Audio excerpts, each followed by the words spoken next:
اعوذ باللہ من الشیطان الرجیم بسم اللہ الرحمن الرحیم۔ سورۃ بقرہ آیت نمبر 73۔ فَقُلْ نَضْرِبُوهُ بِبَعْضِهَا، پھر ہم نے حکم دیا کہ اس کے ایک ٹکڑے کو مارو اس پر۔ کس کو؟ اس کے لیے آیت نمبر 71 کو دیکھنا پڑے گا۔ انہا بقرہ، وہ ایک گائے تھی جس کو ذبح کرنے کا حکم دیا گیا، اس کی ڈسکرپشن دی گئی۔ فَذَبَحُوهَا، تو آخرکار انہوں نے ذبح کر دیا۔ اب ذبح شدہ گائے کے ایک ٹکڑے کو، کون سے ٹکڑے کے، اس کے بارے میں اختلافات ملتے ہیں، لیکن قرآن نے اس کی ایکسپلینیشن نہیں دی۔ تو کوئی بھی ایک ٹکڑا تھا جس کو لاش پر مارا گیا، لاش تھی جس کے اس کے ورثاء نے مار کر سڑک پر پھینک دیا تھا، اور موسیٰ علیہ السلام سے کہا تھا کہ اب اس ہمارے کیس کی سنوائی کیجیے اور دیکھیے کہ مجرم کون ہے۔ ایک دوسرے کو بلیم کر رہے تھے۔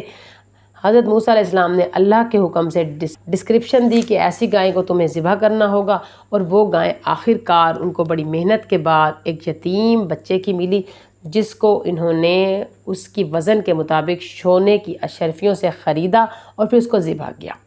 اب یہ اللہ تعالیٰ نے جسم پر مارنے کا حکم کیوں دیا، اس کی حکمت کیا تھی، اس کو سمجھنے کے لیے آپ کو موسیٰ علیہ السلام کے زمانے میں جانا پڑے گا۔ آج سے 4000 سال پہلے موسیٰ علیہ السلام کے زمانے میں جادو اپنے عروج پر تھا، اور جادو آنکھوں کے دھوکے کو کہتے ہیں، اور جادوگر اتنے بہترین طریقے سے شعبدہ بازیوں سے دھوکہ دے سکتے تھے کہ وہ سامنے پڑے ہوئے مردے کو زندہ کرتے تھے، جاندار کو، بے جان کو جاندار بنا دیتے، خود غائب ہو جاتے، آگے سامنے سے آ جاتے، اور کچھ جاندار چیزوں کو پیدا کر لیتے۔ بہت سی ایسی شعبدہ بازیاں تھیں جو موسیٰ علیہ السلام کے زمانے میں جادوگر کیا کرتے تھے۔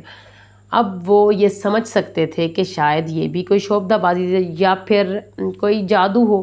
اس کے لیے ضروری تھا کہ اس کے جسم پر کچھ ٹچ کیا جاتا، جو کہ گوشت کا ٹکڑا تھا، جس کو ٹچ کرنے کے بعد وہ مردہ اٹھ کر بیٹھا، اس کے جو جسم کو بڑے زخم تھے اس پہ خون رسنے لگا، تو دیکھنے والے سمجھ گئے یہ بالکل جادو نہیں ہے، یہ جادو ہو ہی نہیں سکتا۔ جسم پہ ٹچ کرنے کے بعد اس گوشت کے ٹکڑے کو اس کے اندر جان آئی ہے، اور انہوں نے فوراً بتایا کہ میرا یہ چچا کا بیٹا فلاں بچہ، اس نے مجھے قتل کیا ہے، اور اس کے بعد وہ واپس مر گیا۔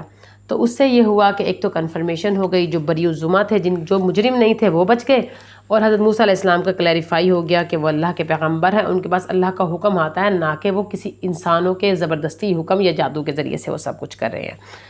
تو اللہ تعالیٰ نے یہ سب کچھ کلیریفائی کرنے کے بعد بتایا کَذَلِکَ یُحْیِی اللَّهُ الْمَوْتَىٰ، اسی طرح تو اللہ تعالیٰ زندہ کر لے گا۔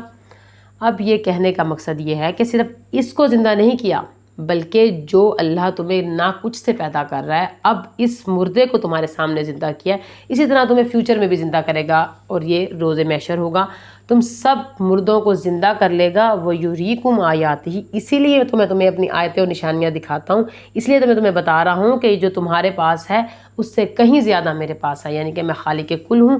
لَعَلَّكُمْ تَعْقِلُونَ، تاکہ تم کچھ عقل اور سمجھ لو۔ اب اس وقت کے دور کے جو لوگ تھے ظاہر ہے وہ سب عقل مند تھے۔ یہ کیوں کہا گیا؟ اس لیے کہا گیا کہ تم اپنے use your intellect, apply your intellect, اپنا دماغ استعمال کرو۔ اب دیکھو جادو سے ہٹ کر کچھ الگ ہے، یہ اللہ تعالیٰ کی تخلیق اس سے بالکل الگ ہے۔ اگر تم ابھی بھی دماغ استعمال نہیں کرتے ہو تو کب کرو گے؟ اب دماغ اور عقل استعمال کرنے کے لیے، سمجھنے کے لیے، انٹلیکٹ یوز کرنے کے لیے ضروری ہے کہ تمہارے پاس قلب سلیم ہو، کلین ہارٹ۔ جب صاف ستھرا دل ہوگا اور تم یہ دیکھ پائے ہو کہ اللہ نے کس طرح سے اس معجزے کو کیا، اور اس گائے کے واقعے سے کتنے کانسیپٹ کلیئر ہوئے، کتنی حکمتیں کھل کر سامنے آئے، جیسے کہ وہ لوگ گائے کو خدا سمجھ بیٹھے تھے، بچڑے کو، اور وہ ڈر رہے تھے کہ اگر اس کو قتل کیا جائے تو کچھ عذاب آئے گا، بلکہ عذاب تو نہیں آیا، بلکہ ایک بہت بڑی پرابلم جس کی وجہ سے دو قبیلے آپس میں ہمیشہ کے لیے لڑ پڑتے اور خون ریزی ہوتی، اس سے بچا لیا گیا، اور ایک مردے کو زندہ کر کے دکھایا گیا کہ جادو کی کوئی حقیقت نہیں ہے بلکہ اللہ تعالیٰ موجود ہے، اور یہ بھی بتایا گیا کہ موسیٰ علیہ السلام کے بالکل سچے ہیں، ان کے پاس جو پیغام آ رہا ہے وہ بالکل ایکوریٹ ہے۔ اس کے علاوہ انہوں نے اپنے سامنے مردے کو، جو کہ ممکن ہی نہیں تھا، ناممکن تھا، معجزے کو دیکھا زندہ ہوتے ہوئے، اور پھر اس نے اپنے صحیح والے جو مجرم تھا اس کو کلیریفائی کر دیا۔ تو یہ سب چیزیں کولیکٹیولی یہ ظاہر کر رہی تھیں کہ ان لوگوں کے دل قرار پا جائیں۔